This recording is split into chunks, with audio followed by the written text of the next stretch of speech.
बिस्मिल्लाहिर्रहमानिर्रहीम। अस्सलाम वालेकुम dear students of 8th class. बेटा स्टार्ट करते हैं आज का लेक्चर नंबर 4। और जो हमारा टॉपिक नेम है वो क्या है, एंटरिंग फार्मूला। कि आप लोग फार्मूला किस तरह एंटर करते हो, वो जो एक्सेल शीट आपकी होती है उसमें। ठीक है, देखें ये आपकी एक्सेल शीट है ये वाली।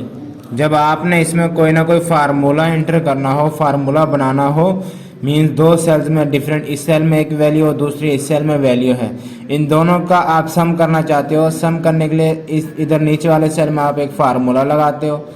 उस फार्मूले की मदद से आप लोग क्या करोगे, इन दोनों वैल्यूज़ को ऐड कर लोगे। सबसे पहले आप यानी कि वो जो फार्मूला है आपने उसको समझना है कि वो फार्मूला क्या चीज़ है और उसे एंटर करना किस तरह हम लोग एंटर करते हैं। अब formula is an equation. Formula क्या है, एक यानी कि मसावत होती है, यानी कि जिस तरह वो मसावत की तरह इस तरह होता है। लाइक ये जो हमारे पास के एक इक्वल का साइन होगा, उसके बाद दो सेल्स की वैल्यूज़ होंगी हमारे पास, उनके दरमियान में कोई ना कोई ऑपरेटर होगा, तो वो एक इक्वेशन बन रही होगी। ठीक है, दैट परफॉर्म्स, अब वो इक्वेशन करेगी क्या, that performs calculations using values in the worksheet. आपकी जो वर्कशीट है, ये वाली जो आपकी वर्कशीट है, इसमें क्या करेगी, मुख्तलिफ वैल्यूज़ को इस्तेमाल करके कोई ना कोई कैलकुलेशन परफॉर्म करेगी।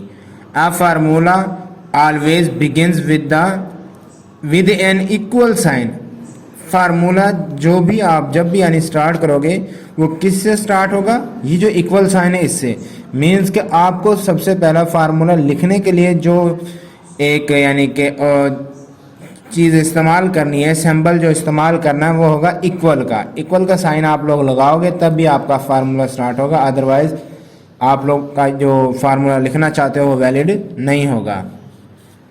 बाय आइदर वैल्यूज और cell references and an operator. अब इसमें क्या, वो आइदर यानी कि वो कह रहा है इसमें हो सकता है, देखिए एक तो ये वैल्यूज़ होंगी, इक्वल के बाद आप लोग वैल्यूज़ भी लगा सकते हो कि मीन्स डायरेक्ट आपके पास दो सेल हैं, उन दो सेल्स के अंदर वैल्यूज़ लिखी हुई हैं डिफरेंट, उनको आप डायरेक्टली ऐड कर दो। जिस तरह इसने किया हुआ है कि एक सेल में 23 लिखा हुआ था, फॉर एग्जाम्पल हम इस तरह लेते हैं, हो सकता है इस सेल के अंदर 23 लिखा हुआ था। ठीक है, हमारे पास ये जो 23 है ये वाला, ये इस सेल में लिखा हुआ था, और दूसरा 29 वो इधर इस सेल में लिखा होता है। इन दोनों को डायरेक्ट उसने सेल नाम से फार्मूला नहीं बनाया, उसने सिर्फ इज इक्वल टू लगाया इधर कहीं किसी और सेल के अंदर, और वहाँ पे डायरेक्ट उसने लिख दिया 23। उनके दरमियान में ऑपरेटर लगाया, जो क्योंकि उसने कहा था ना एन ऑपरेटर भी इस्तेमाल करना है, ऑपरेटर लगा दिया प्लस का, और दो ये वैल्यूज़ लगा दी। अब वैल्यूज़ और ऑपरेटर को मिलाकर भी आप फार्मूला बना सकते हैं, या फिर क्या है दूसरा ऑप्शन कि आप सेल रेफरेंस, सेल का जो नाम है वो डायरेक्ट लिख दें, सेल का नेम प्लस वो ऑपरेटर लगाना जो आपने यानी कि यहाँ पे ऐड करना चाहते हैं, एडिशन का ऑपरेटर लगा दिया, सब्ट्रैक्ट करना चाहते हो तो सब्ट्रैक्शन का ऑपरेटर लगा दिया, और सिर्फ सेल नेम दे दिया।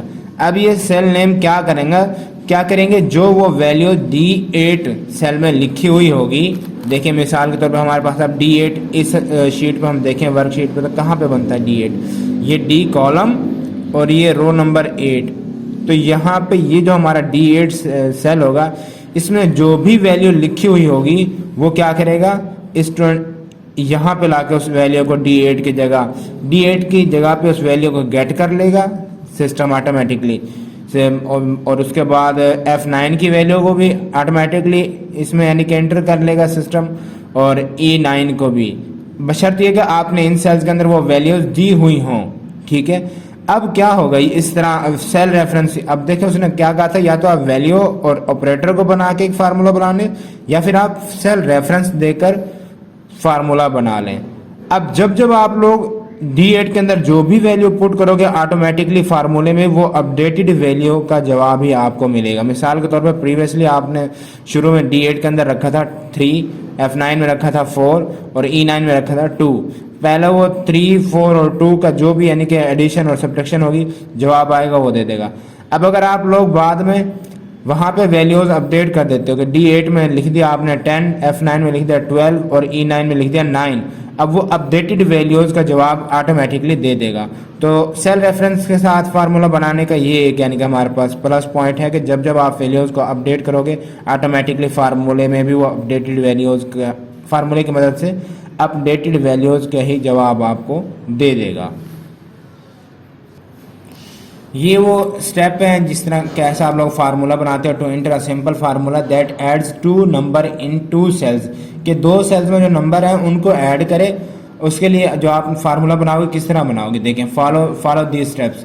Click the cell where the formula will be entered, आपने उस सेल में क्लिक करना है जहां पर आप लोग फार्मूला को लिखना चाहते हो। देखें इसने जिस तरह कहाँ पे लिखा है, ये D3 सेल में फार्मूला लिखा और वैल्यूज किन की ऐड कर रहा है, B3 और C3 और B3 की वैल्यू को वो ऐड कर रहा है और किस एडिशन के बाद उनका जवाब किस सेल में लेके आ रहा है, D3 के अंदर।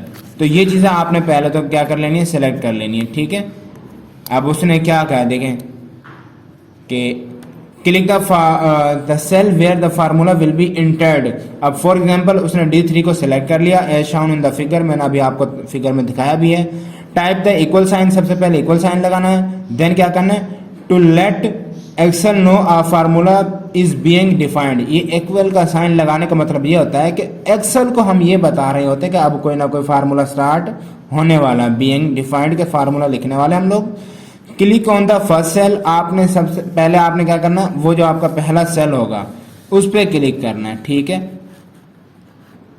ये देखें ये आपका पहला सेल था, आपने इस पर क्लिक करना है। इक्वल का साइन लगाना, जब आप यहाँ पे इक्वल का साइन लगाना, आपने पहले सेल पे जब क्लिक करोगे ऑटोमेटिकली B3 यहाँ पे लिखा जाएगा, जो उस सेल का नाम होगा वो ऑटोमेटिकली यहाँ पे लिखा जाएगा। फिर आपने क्या करना है, उसके बाद पहले सेल पे क्लिक करने के बाद जिस तरह भी फॉर एग्जांपल B3 को इस्तेमाल किया और शो फिगर में वही बता रहा है। उसके बाद क्या करना है, प्रेस द एडिशन साइन लगाना, यानी कि आप ऐड करवाना चाहते हो एडिशन का साइन लगाना है, सब्ट्रैक्ट करवाना चाहते हो आपने यहाँ पे सब्ट्रैक्शन का माइनस का साइन लगाना है, ठीक है। अब इससे एडिशन लगाने से क्या होगा, हम एक्सेल को ये बताएंगे, लेट एक्सेल नो, हम एक्सेल को ये बताएंगे कि अब जो हम यहाँ पे क्या करने वाले हैं, ऐड का ऑपरेशन परफॉर्म करने वाले हैं, ठीक है। Is to be performed. Click on the second cell, आपने दूसरे सेकंड सेल पे क्लिक करना जो कि C3 है इस एग्जांपल में। उसके बाद क्या करोगे, प्रेस एंटर की। अब देखिए दो वैल्यूज को एंटर करना था ना, उसने सवाल में कहा था कि दो वैल्यूज को एंटर करना है, दो सेल की वैल्यूज को। हमने इन दोनों को बना लिया। अभी आपका फार्मूला क्या बन गया, is equal to B3 plus C3। ये फार्मूला बन गया कि भाई B3 और C3 की जो वैल्यूज हैं उनको ऐड कर दो।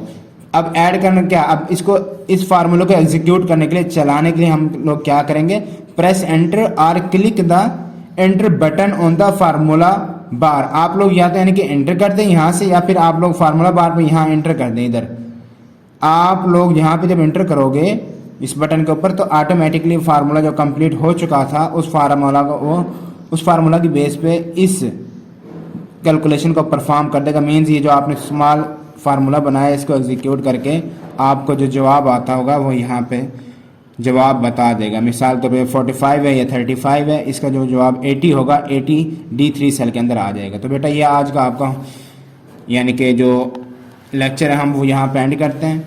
आज आपने क्या किया कि हमने पहले तो उसका एंटरिंग फार्मूला की डेफिनेशन पढ़ी थी, ठीक है। वो आपने डेफिनेशन क्या करनी है, कंप्लीट लिखनी भी है। ये वाली ये डेफिनेशन यहाँ से यहाँ तक इस डेफिनेशन को लिखना भी है, ये दो एग्जांपल्स भी लिखनी है। बाकी जो है ना फर्दर जो नेक्स्ट स्टेप हमने रीड आउट किए हैं इनको आपने क्या करना है, इनको आपने यानी कि सिर्फ इतना लिखना है। पहले बता देना है click cell where the formula will be entered, इतना लिख के उसके बाद चलें ठीक है, बस ये स्टेप आपने याद कर लेना है और लिखने का काम वही डेफिनेशन लिखना और दो फार्मूले लिखना है आपका, यानी कि लिखने का काम बस वो है। और दूसरा आपने इस तरह छोटी सी एक शीट बनानी है जिसमें 4-5 यानी कि एक टेबल बना लेनी है। उस टेबल में आपने इस तरह ये दो सेल, एक यहाँ पे A से लेकर D तक 4 कॉलम बनाने हैं और 6 रोज बनानी है। इतना सा एक टेबल बनाना है, उसमें आपने ये फार्मूलों किसी तरह एंटर करके लिखना है, ठीक है बेटा। बाकी इंशाल्लाह हम लोग नेक्स्ट लेक्चर में कवर करेंगे, तब तक के लिए अल्लाह हाफिज़।